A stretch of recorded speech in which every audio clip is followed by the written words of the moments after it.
Hello guys! Hello Scorpio! Welcome dito sa aking channel, Palaran 888. Welcome guys!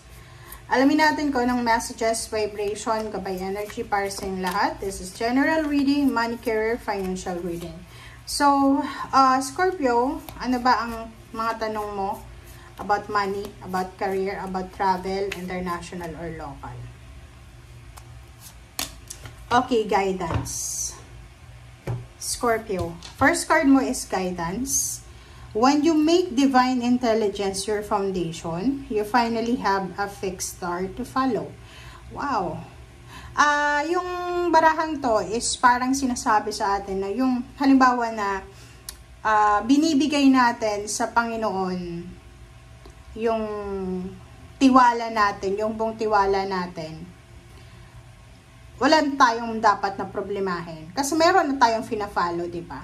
Parang, like, for example, sa relationship, or yun, sa relationship, sobrang visible ito eh. Like, pag nilagay mo ang Panginoon sa center ng relationship nyo, kahit anong pagsubok, pwedeng ma-overcome. Because meron kayong direction, meron kayong foundation na inilalagay dyan na without God, you're nothing. Di ba? Parang ganun. So, ganun din sa pera. So, guidance. If you need guidance, assistance, you need to pray. You need to put God sa center. Or yung divine intelligence, divine intervention to eh. Yung parang hayaan mo ang Panginoon na siya yung magdikta, kumontrol ng financial happening sa buhay mo. So, para sa lahat ng mga Scorpio na parang nawawalan na kayo ng tiwala sa sarili nyo, human being lang tayo, so darating ang araw, ang oras na ganun ang mararamdaman ng mga tao. But if you have God sa buhay mo, walang imposible, lahat posible. Okay? So yun.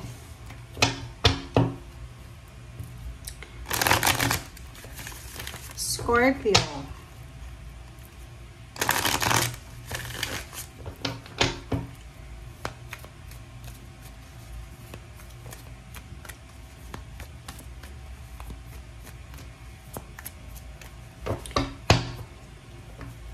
Okay, love begins. Okay.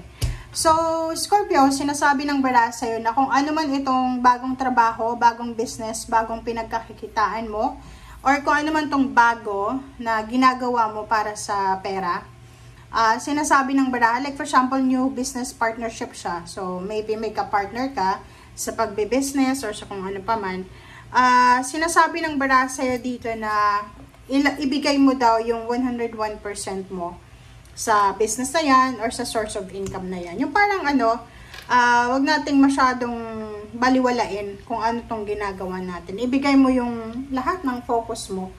Kasi, kung ano man daw yan na sinisimulan mo, lalo na kung business, sinasabi na kung ano yung sisimulan mo, merong pag-asa na makuha mo lahat ng minamanifest mo, lalo na sa usaping pera.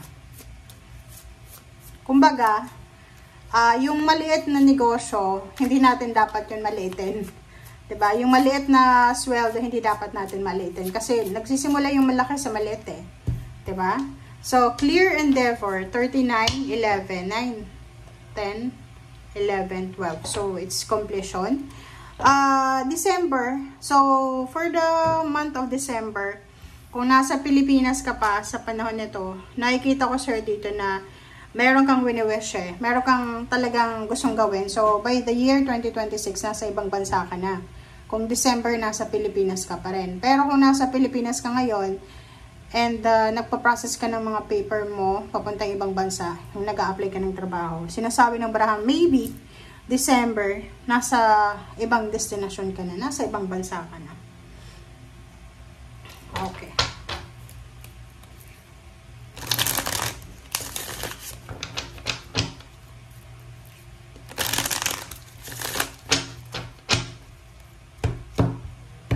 Scorpio.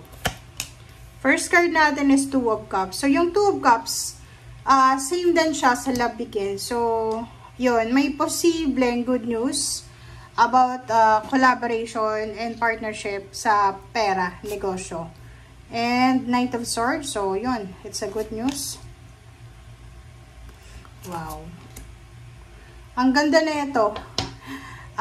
Comment down below if you resonated, ha. Scorpio, mag-comment ka kasi isang offer, maybe this is job offer or business offer, ang posibleng makuha mo or mag-o-offer sa'yo by chat, by call, or yung pinaka ano dito is sa messenger, magbi-video call sa'yo.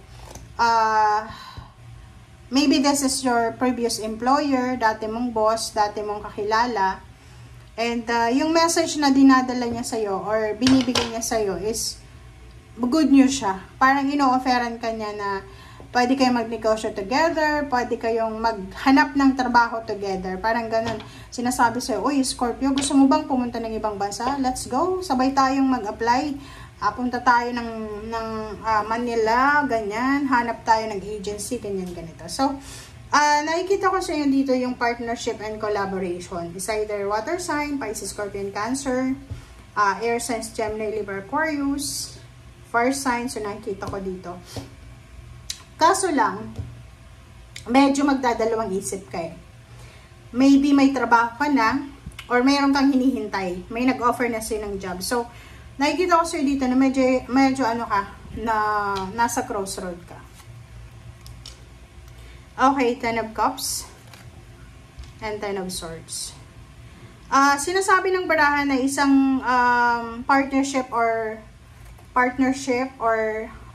alliance ang posibleng mabuo between families. Pwedeng kapatid mo yan, asawa, biyanan, so parang ganun. So, mayroon kayong mga business ideas na posibleng mabuo.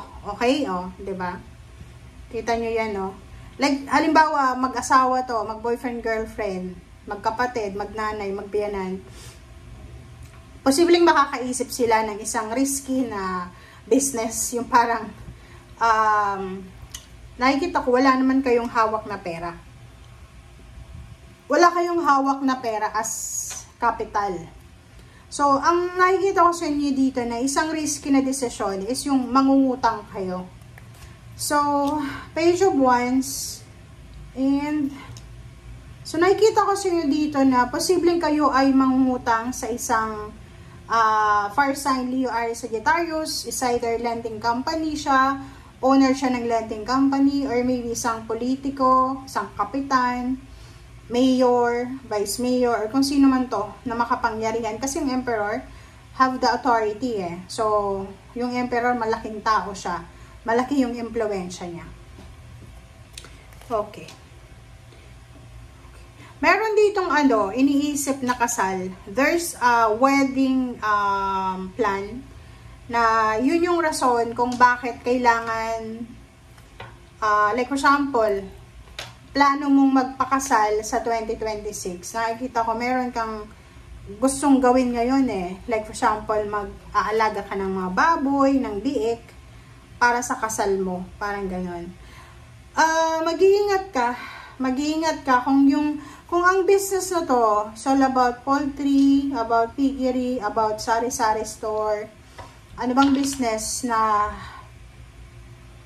buy and sell, parang ganon. Especially yung location sa bahay nyo, mag-iingat ka. Kasi may 7 of Swords dito eh. Hindi ibig sabihin na kamag-anak mo, kadugo mo, asawa, boyfriend, girlfriend, bayanan, pwede mo nang pagkatiwalaan. Kasi pagdating sa pera, talo-talo na dyan. Okay? So, nakikita ko sir dito na merong the Lovers and 7 of Pentacles.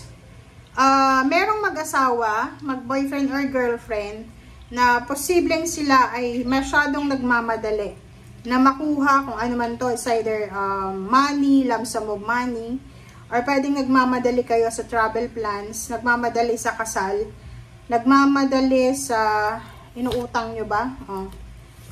Diba? So, nagmamadali kayo na maayos ang financial nyo. Lalo kung halimbawa, may business ka, diba? Like, kakasimula mo pa lang ng sari-sari store. And yung mga gastos nyo, kinukuha nyo doon. So, family eh. Ano to eh? Collaboration ng family. And posibleng ba, yung halimbawa na magkapatid or magbiyanan, nag-associate sila, nag-partner sila sa business, pwede silang mag-away because, yun na nga, hindi balanse yung partnership nyo eh. Kasi yung isa, tuso siya eh. Medyo madamot, yung isa is medyo manluloko. And yun, mag-iingat kayo. Okay? Kasi baka yung perang pinag-ipunan mo, inutang mo ay posibleng mauwi lang sa wala. Na pwedeng may scam ka or maloko ka. Okay? Thank you guys. Bye!